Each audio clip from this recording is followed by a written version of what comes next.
Hi guys, எல்லாருக்கும் வணக்கம் guys. இந்த வீடியோவில் நம்ம என்ன பார்க்க போகிறோன்னா, ஆஸ்திரேலியா அணியை கண்டிப்பாக நாங்கள் விட மாட்டோம். எங்கள் 4வது டெஸ்ட் போட்டியில் கண்டிப்பாக கம்பேக் கொடுத்து நாங்கள் வீழ்த்துவோம். அது மட்டும் இல்லாமல் எங்ககிட்ட இருக்கிற கடைசி வாய்ப்பு இது தான், இதை நாங்கள் விட மாட்டோம் அப்படின்னு சொல்லிட்டு ஆஸ்திரேலியா அணிக்கே சவால் விடுற மாதிரி பேசியிருக்காரு இந்திய அணியின் தலைமை பயிற்சியாளர் கௌதம் கம்பீர். அவர் என்ன பேசினார், ஏது பேசினார் சொல்லிட்டு வீடியோவில் டீட்டெயில்டாக பார்க்கலாம். அதுக்கு முன்னே நீங்கள் நம்ம சேனலுக்கு புதுசாக வந்திருந்தீங்கன்னா ஒரே ஒரு சப்ஸ்கிரைப் மட்டும் பண்ணிவிட்டு வாங்க, வீடியோக்குள்ளே போகலாம். ஆமாங்க, இந்தியா வர்சஸ் ஆஸ்திரேலியா 4வது டெஸ்ட் போட்டி இப்போ நடந்துட்டு வந்துட்டுருக்கு. அதில் பார்த்தீங்கன்னா முதல் இன்னிங்ஸில் ஆஸ்திரேலியா அணி பார்த்தீங்கன்னா 474 ரன் குவிச்சிருக்காங்க.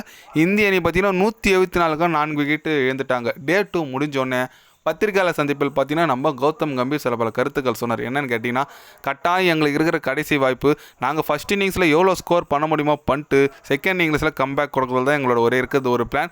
அதுக்கு நாங்கள் செகண்ட் இன்னிங்ஸில் ஆஸ்திரேலியாவை எவ்வளோ சீக்கிரம் விக்கெட் எடுக்கிறோமோ அந்தளவுக்கு எங்களுக்கு நல்லது. ஏன்னா மெல்போர்னில் சேசிங் நல்லா இருக்கும். கண்டிப்பாக எங்கள் டீம் சேசிங்கில் நல்லா பெட்டராக விளையாடுவாங்க. சேசிங் இருந்தால் நல்லாயிருக்கும். எங்களுக்கு பொறுத்த வரைக்கும் ஒரு 300 ரன் இருந்தால் கட்டாயம் நாங்கள் அடிப்போம். அதுக்கு நாங்கள் பும்ரா கண்டிப்பாக நம்புகிறோம். அவர் தான் எங்கள் இருக்கிறதுல ஸ்டார் பவுலர். கண்டிப்பாக எங்கள் அணி மேலே எங்களுக்கு நம்பிக்கை இருக்குது. இந்த போட்டியை நாங்கள் கட்டாயம் வெற்றி பெற்று தீருவோம் அப்படின்னு சொல்லிட்டு நம்ம கௌதம் கம்பீர் தலைவர் பேசியிருக்காப்புல. ஓகே, பட் எப்படிங்க அது சாத்தியம்? நீ கேட்டால் சாத்தியம் இல்லாத மாதிரி தான் சொல்கிறீங்க. ஏன்னா 174க்கு 4 விக்கெட் விழுந்து 5 விக்கெட் விழுந்து போச்சு. இதுக்கப்புறம் எவ்வளோ ஒரு 250 அடிப்பீங்களா? அப்போ கூட பார்த்தா அவங்க கிட்டத்தட்ட ஒரு 200 ரன் லீடில் இருக்காங்க. அவங்க என்ன தான் நீங்கள் 200க்குள்ளே அவங்கள ஆல் அவுட் பண்ணால் கூட, பண்ணுறது வாய்ப்பு இல்லை, பண்ணால் கூட 400 ரன்லாம் சேஸ் பண்ணுறது வாய்ப்பே கிடையாதுங்க மெல்போர்ன் கிரவுண்டில், அதுவும் ஆஸ்திரேலியா அணிக்கு ஆப்போசிட்டாக. இதெல்லாம் எப்படி ஒரு ட்ரீமில் இருக்காரான்னு என்னன்னு தெரியல. கௌதம் கம்பீர் ட்ரீமில் இருக்கிற மாதிரியே பேசுகிறாரு. ஓகே, அவர் ஏதோ சொல்கிறத நம்புவோம். பட் எனக்கு எதுவும் நம்பிக்கை இல்லை. நீங்கள் பார்க்குறீங்களா, உங்களுக்கு எதனா நம்பிக்கை இருந்தால் கொஞ்சம் கமெண்டில் சொல்லுங்கள். எனக்கு இந்திய அணி மேலே உனக்கு இன்னும் நம்பிக்கை இருக்குது, இந்திய அணி ஜெயிப்பாங்கன்னு சொல்லிட்டு.